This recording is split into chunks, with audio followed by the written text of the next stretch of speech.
আসসালামু আলাইকুম, কেমন আছেন আপনারা সবাই? আশা করি যে যেখানে আছেন ভালো আছেন। আলহামদুলিল্লাহ আমরাও ভালো আছি। চলে আসলাম নতুন একটি ভিডিও নিয়ে। তো ভিডিওটি শুরু করলাম সকাল থেকে। তো আজকে কিন্তু বাইরে প্রচণ্ড রোদ আর আমি রান্নাঘরে চলে আসলাম রান্না করার জন্য। আমি নুডলস রান্না করব আমার ফারহানের জন্য, কারণ আমরা আজকে নাস্তা বানাবো না সকালে, ফারহান নুডলস খাবে আর আমরা রাত্রের খাবার আছে সেগুলো খাবো। তো এই তো আমি আপনাদের সাথে কথা বলতে বলতে পেঁয়াজ মরিচও কিন্তু দিয়ে দিয়েছি নুডলসে। তো নুডলস তো অ লু একটু বেশি রান্না করা হচ্ছে। ফারহান তো একাই খাবে না, আর আমিও একটু খাবো। আর আপনাদের ভাইয়া কিন্তু আজকে বাইরে খাবে। এজন্য আর আ রান্নার প্যারা নাই সকালে। তো ভাবছি যে আমি ফারহানের নুডলস রান্না করি, তো আমি রাত্রের খাবারটা খাই। আর একবারে দুপুরের খাবার রান্না বসাই দিই। আর আমি আজকে একটু তাড়াতাড়ি আজকে তাড়াতাড়ি দুপুরে রান্নাটাও শেষ করে ফেলবো। নুডলস রান্নার পরে দুপুরে রান্না বসাই দেবো। কারণ আমি আজকে একটু বাইরে যাব, বাজার করব। আর আমি বেশিরভাগ সন্ধ্যার পরে বাজার করতে যাই, কিন্তু আজকে একটু সকালে বাজার করতে যাব। তো কোথায় যাই, কি করি অবশ্যই দেখবেন আর দেখতে থাকুন আমার ভিডিওটি। যদি আপনাদের ভালো লেগে থাকে তাহলে অবশ্যই সাবস্ক্রাইব করে দিবেন, লাইক করবেন আর আমার পাশে থাকবেন, বেশি বেশি শেয়ার করবেন আর ভিডিওটি সম্পূর্ণ দেখার চেষ্টা করবেন। আর আপনারা আমার পাশে থাকলে আমি ইনশাআল্লাহ সফলতা পাবো। তো এই তো আপনাদের সাথে কথা বলতে বলতে আমার নুডলস রান্না কিন্তু প্রায় শেষের দিকে, আর আমার নুডলসের কড়াটা কিন্তু কাঁপছিল দেখছেন। তো আমি কিন্তু এই তো নুডলস রান্না শেষ করে বড়ি ভাজতে শুরু করেছি। আমি কিন্তু তরকারিতে বড়ি দিব, আমি বড়ি দিয়ে রান্না করব তরকারিটা। তো ঢেঁড়স, পটল আর আলু দিয়ে, বড়ি দিয়ে আর ডিম দিয়ে কিন্তু রান্না করব। তো আমাদের কুষ্টিয়াতে এটাকে বড়ি বলে, কুমড়া বড়ি। আপনারা কী নামে ডাকেন অবশ্যই জানাবেন। আর আমাদের কুষ্টিয়াতে কিন্তু শীতের সময় সবাই বড়ি দেয়, কুমড়া বড়িটা। আর কুমড়া বড়িটা কালা ডাউল দিয়ে তৈরি হয়। তো এই তো আর আমি কিন্তু অবশ্যই দেখাবো কীভাবে কুমড়া বড়ি বানাই। যদি মানে শীতের সময় অবশ্যই আপনাদের দেখাবো কীভাবে বানাই। এখন তো আর দেখানো সম্ভব না, কারণ এখন আর বড়ি দেওয়ার সিজন না। আর আমি কিন্তু লাইনের গ্যাসে ভাতও বসিয়ে দিয়েছি পাশাপাশি। আমাদের বাসায় গ্যাস থাকে না যেহেতু, আমি কিন্তু রাত্রে রান্না করি না, রাত্রে গ্যাস আসে। তো আমি এখন হালকা গ্যাস আছে, এই গ্যাসে কিন্তু আমাদের অল্প ভাত হয়ে যায়। তো আমি চলে আসলাম আবার আমার সিলিন্ডারের চুলাতে, আমার তরকারিটা কিন্তু কষাতে দিয়েছি। তো রান্না শেষ করে কিন্তু আমি এখন বাইরে চলে আসছি। এ তো আমাদের মানে খুব চেনা একটা রাস্তা আমার। সেই রাস্তা দিয়ে কিন্তু আমরা প্রতিদিন নিয়মিত যাওয়া আসা করি।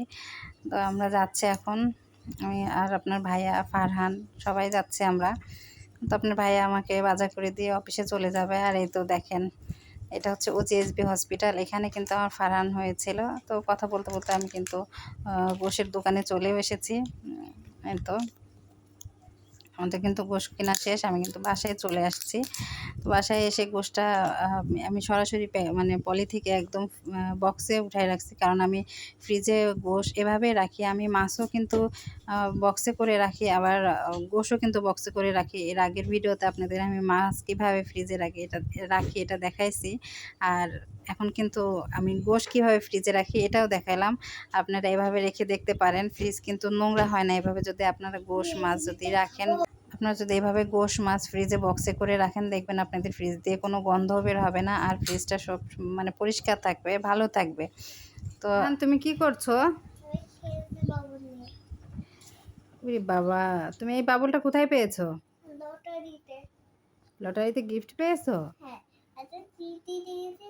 তোমার কাছে দোকানদার বলেছিল এর ভিতরে একটা বাবুল পাবে আমি। তাই? হ্যাঁ। আর আঙ্কেল তোমাকে বাবুলটা দিয়ে দিল? কিভাবে ফোলাইতে হয় একটু সুন্দর করে ফোলাও তো। তুমি সবাইকে একটু ফোলানো দেখাও তো কিভাবে বাবুলটা ফোলায়। ফু দিলে উড়ে যায়। হ্যাঁ, তা আরেকটু বাবুল নাও, বাবুলটা নাই ওটাতে। আবার বাবুল নাও, একটু উঠাও। হুম। উড়ে গেলে আবার আবার না বাবুল উঠে দাঁড়াও। উঠবে তারপরে তো তোমাদের দেখাবো আমার বাবুলটাকে। এরকম একটা বাবুল।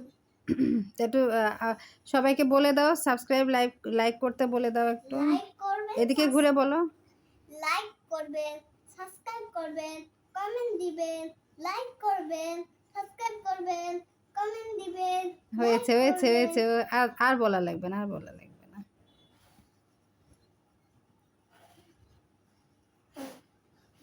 বাবুটা নয়, এখানে একটা ফাইটে গেল।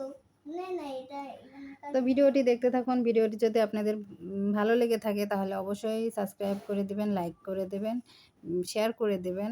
আর ভিডিওটি সম্পূর্ণ দেখার চেষ্টা করবেন। আর আপনারা আমার পাশে থাকবেন। আপনারা আমার পাশে থাকলে ইনশাআল্লাহ আমি সফলতা পাবো। লাইক করবেন, এই যে সাবস্ক্রাইব করবেন, কমেন্ট লাইক দিন। করবেন, সাবস্ক্রাইব করবেন। ও এগুলা খুব ভালো পারে বলতে। তো এই তো দেখেন ও খেলছে, আমি সম্পূর্ণ কাজ শেষ করলাম। বাজারে গেছিলাম, দেখলেনই তো বাজারে থেকে এসে সম্পূর্ণ কাজ কমপ্লিট করলাম। আর ও রুমের মধ্যে বসে বসে খেলছে। আর এই যে আমার বিছানা-টিছানার কি অবস্থা করছে দেখেন। আমি সকালে রুমটা গুছাইছি। অবশ্য রুমটা গোছানোটা আপনাদের সাথে শেয়ার করতে পারি নাই।